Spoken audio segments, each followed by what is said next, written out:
Un jour, nous étions occupés à prier depuis plusieurs heures, et cependant le Seigneur ne parlait pas. Je priais des heures et des heures, mais Dieu ne répondait pas. Une nuit, je dis à Dieu, « Oh Seigneur, je te promets que je paierai le prix. Tout ce que tu me demanderas, je le donnerai. Tout ce que tu ordonneras, je l'exécuterai. J'irai partout où tu m'enverras. Tu peux me garder ou m'envoyer dans le lieu que tu voudras. Je n'ai aucune préférence, aucun désir pour un endroit particulier. Je n'ai qu'un désir, me trouver dans ta volonté parfaite. Si tu veux m'utiliser uniquement en faveur d'une seule âme, cela me sera tout aussi agréable. Je ne veux qu'une seule chose, me trouver dans ton plan parfait et ta parfaite volonté. Je n'ai pas de préférence ni de plan personnel, Seigneur. Je paierai le prix. » Lorsque j'eus dit ces choses, le Seigneur cette nuit même me parla. Il me donna cette parole. « Voici, je traite une alliance, je ferai en présence de tout ton peuple des prodiges qui n'ont eu lieu dans aucun pays. » Exode 34, 10. Ensuite, cette autre parole fut donnée. Je n'ai pas résisté à la vision céleste. Acte 26, 19. Ainsi, de façon extrêmement insistante, le Seigneur me parla par ces versets.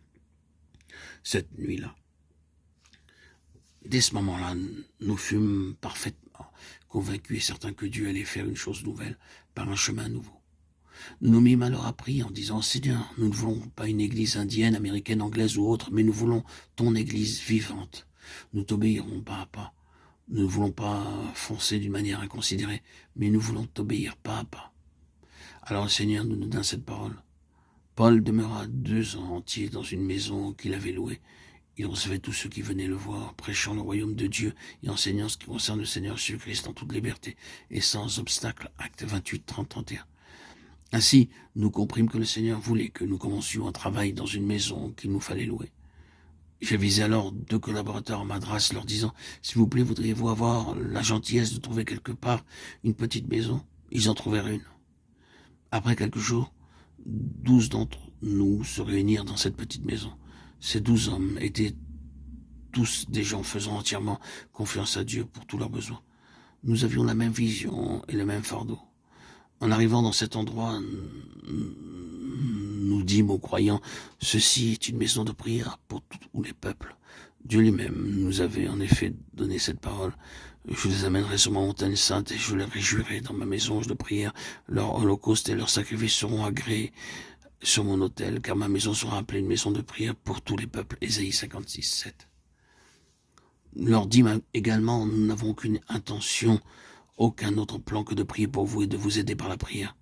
Nous n'avons pas de membres ni de statut. Nous avons simplement promis à Dieu de lui obéir pleinement et conformément à toute l'Écriture.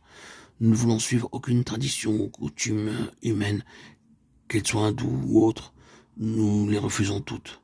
Nous avons décidé d'obéir à Dieu entièrement et d'accomplir sa volonté dans tous les détails selon qu'il nous en rend capables. Nous voulons commencer à zéro et progresser pas à pas comme le Seigneur nous y aidera. Cette maison sera ouverte pour vous jour et nuit. Vous pourrez y venir et y entrer de n'importe quelle heure du jour ou de la nuit. Vous y trouverez toujours quelqu'un pour prier pour vous et pour vous parler. Mais s'il vous plaît, venez avec votre Bible. Et les gens se mirent à venir et ils vinrent tout au long du jour et même quelquefois jusqu'à minuit. Nous leur disions, nous ne vous imposons rien.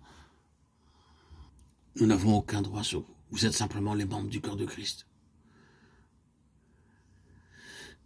Que vous veniez à toutes les réunions, ou seulement à quelques-unes, c'est à vous d'en décider. De plus, nous refusons toute méthode et tout moyen humain pour vous attirer et vous faire venir dans nos réunions. Mais si vous venez, faites-le avec un cœur prêt à obéir à la volonté de Dieu, et nous vous enseignerons les voies de Dieu.